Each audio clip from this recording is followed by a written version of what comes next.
Lời của thần võ sứ vừa dứt thì con dị thú hải hoàng cũng như hiểu ý lập tức dùng xúc tu từ sau đánh tới. Cũng may Bộ Kinh Vân đã kịp đề phòng nhảy lên né được.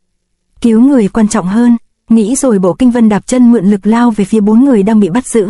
Nhưng vừa nhảy đi thì đã phát giác dưới mặt nước biển còn có kỳ trận mai phục.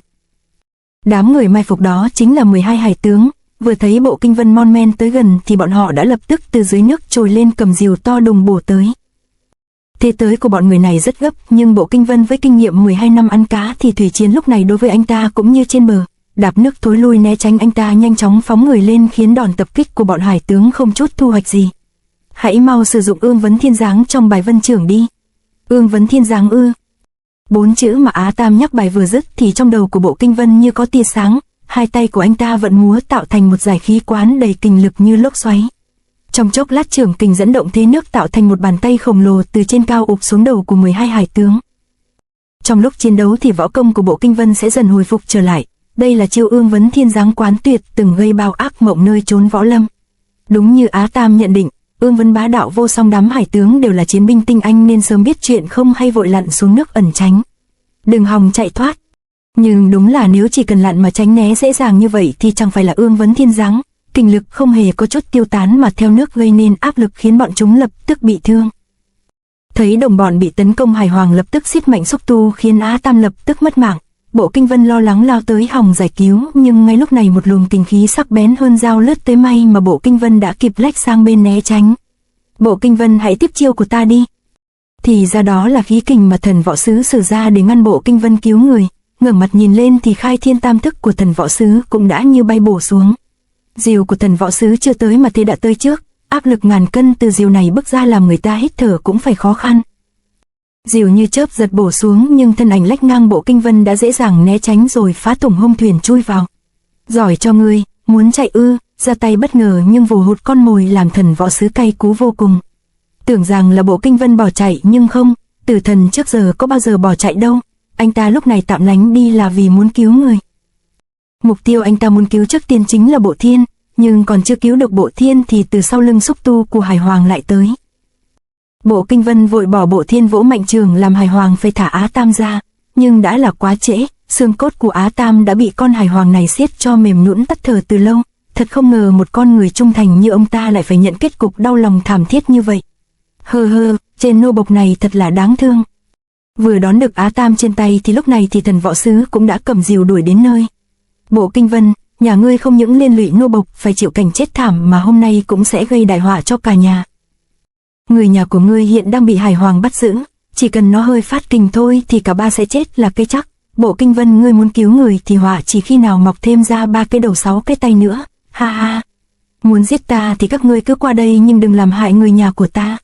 Ha ha, nói hay lắm, quả nhiên là rất thẳng thắn, vì ta đây cũng đang có ý muốn độc đấu với ngươi. Thế này đi, chỉ cần ngươi thắng được ta thì ta sẽ tha cho vợ con ngươi và chừa đường cho họ rút đi, ngươi thấy sao hả? Thần võ sứ, nên lấy đại sự làm trọng, đừng nên hành sự lỗ mãng như vậy.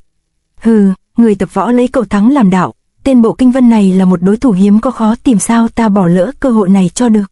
Bị môn hạ nhắc nhở, thần võ sứ bực bội tát luôn cho hắn ta một cái bạt tai. Bộ Kinh Vân, ngươi nói xem ta nói có phải không? Thần võ sứ quay đầu nhìn lại thì đã thấy Bộ Kinh Vân bỏ Á Tam xuống, hai tay xúc thế bộc phát khí kình, khí thế và kình đạo của tử thần mới thổ ra đôi chút mà đã làm cho chiếc thuyền nứt toác như muốn giã ra. Ngươi qua đây đi. Hay lắm, chưa ra tay đã có sức mạnh như thế rồi. Bộ Kinh Vân, hãy nếm thử một chiêu phiên dáng thế trong khai thiên tam thế mà ta đã khổ luyện ở Thiết Tâm đảo đi. Thần võ sứ vừa nói vừa múa đao xông tới, khí kình mà hắn ta phát ra như cuồng long phiên giang đảo hải. Tuy kình chiêu tới ngay trước mặt nhưng Bộ Kinh Vân hoàn toàn chẳng xem ý ra cái thá gì, anh ta chỉ lạnh lùng quét mắt nhìn ra xung quanh.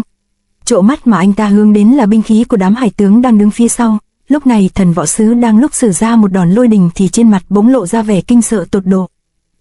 Bởi vì khi rìu của y chém đã gần tới Bộ Kinh Vân chỉ còn cách chưa đầy nửa trượng thì đột nhiên có một bức tường kiếm khí vô hình chặn lại. Thần võ sứ chỉ còn cách múa rìu chém bổ như điên hòng phá được kiếm khí dày đặc này. Thần võ sứ đại nhân, tại sao lại múa rìu loạn xạ thế kia, phải bổ vào Bộ Kinh Vân đi chứ? Thoạt nhìn thì tưởng như thần võ sứ đang mãi võ, nhưng thực ra trong mỗi rìu bổ ra đều không ngừng để thăng nội lực, mỗi một rìu này đủ để khai sơn phá thạch chứ chẳng phải chuyện chơi. Trong lúc nóng vội toàn lực công kích khó tránh để lộ kẽ hở và Bộ Kinh Vân cuối cùng cũng đã xuất động tấn công. Anh ta bất động thì là con người, nhưng khi thân thủ đã động thì như tuyệt thế hảo kiếm xuất vỏ uy lực nhiếp người. Người lạnh, kiếm càng lạnh, kiếm khí chưa tới mà đã làm cho thần võ sứ đầu óc chênh choáng, chưa kịp sợ thêm thì kiếm đã lướt qua người nhanh đến vô ảnh. Nhưng thần võ sứ đã sợ phí công rồi, vì đối thủ chẳng hề để y trong tròng mắt, vì lúc này Bộ Kinh Vân chỉ muốn thanh toán binh khí trong tay của y mà thôi. Không tiếp đủ được một chiêu của đối thủ mà binh khí dọa người còn bị đoạt mất. Thần võ sứ lúc này ngoài việc ngỡ ngàng ra còn cảm thấy bị sỉ nhục vô cùng. Hắn ta quyết lòng ăn thua đủ với Bộ Kinh Vân để rửa mối nhục này. Nhưng cái Bộ Kinh Vân cần không chỉ là binh khí của thần võ sứ mà còn cả của những tên hải tướng đứng sau lưng y. Bộ Kinh Vân sớm đã có dự tính sau khi liên tục đoạt lấy mớ binh khí thì lập tức tụ kình vào chỉ. Anh ta dùng kiếm khí phóng ra dẫn động 3 cây rìu. Đây chính là một thức trong Tam Bá kiếm có tên là kiếm Lưu Vân. Sự dẫn động của 3 chiếc rìu dưới sức mạnh hùng hậu của Bộ Kinh Vân thế như mấy cây chẳng có gì cản nổi. 3 chiếc rìu bay về 3 hướng nhắm thẳng vào các xúc tu của con hải hoàng. Muốn cứu người ư? Vọng tưởng, hải hoàng lập tức giết hết bọn chúng cho ta. Thần võ sứ cay cú đang định dậm chân ra hiệu cho hải hoàng giết người thì ai ngờ cả người và sàn thuyền liền bị cùng lún xuống. Con thuyền này bị hủy là do Bộ Kinh Vân đã làm. Anh ta lúc này tụ kình vào chỉ phá nát khoang thuyền thân hóa thành kiếm lao xuống bên dưới. Mục tiêu của anh ta chính là hải hoàng. Bộ Kinh Vân biết rõ nếu muốn chắc cứu được ba mẹ con Tử Ngưng thì trước khi chặt đứt 3 cái xúc tu của hải hoàng anh ta phải tấn công vào nó một đòn chí mạng để làm lỏng đi áp lực của xúc tu. Xúc sinh mau chịu chết đi. Vì nóng lòng nóng ruột cứu người nhà mà Bộ Kinh Vân đã dốc toàn lực sử ra một chiêu mạnh đến kinh người trước giờ chưa từng có. Khi những lưỡi rìu chặt đứt các xúc tu của con hải hoàng thì cũng là lúc Bộ Kinh Vân như một thanh kiếm xuyên qua người của con hải hoàng. Trong chớp mắt con hải hoàng to chà bá lửa đã bị Bộ Kinh Vân đăng xuất. 3 chiếc vòi đồng thời bị chém đứt làm nó đau đớn giãy giụa khuấy động cả một vùng biển. Đúng như những gì thần võ sứ thách thức Bộ Kinh Vân đã như có 3 đầu 6 tay để giải thoát được cả nhà. Tiểu Đình bị rơi xuống nước đầu tiên, cô bé dần chìm sâu xuống biển. Ở bên này Bộ Thiên cũng đang rơi xuống một hướng khác. Tử thần cuối cùng cũng tỉnh giấc rồi sao? Nếu muốn tử thần quyết chiến với mình thì chỉ có một cách. Hoài Diệt nghĩ rồi liền bơi tới đón lóng cho Bộ Thiên đang rơi xuống. Bộ Kinh Vân lúc này mới trồi lên khỏi mặt nước vội lao tới cứu con, nhưng Hoài Diệt đã nhanh hơn một bước. Là người ư? Chúng ta lại gặp nhau rồi. Vừa trả lời gương mặt của Hoài Diệt bỗng nở ra một nụ cười ngụy dị. Thật là đúng lúc, nhưng bổn thiếu gia lần này hiện thân ra chỉ là muốn làm một chuyện.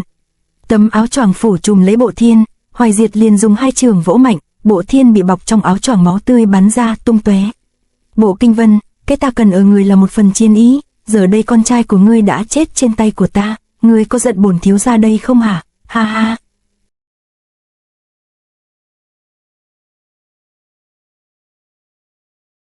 To be continued.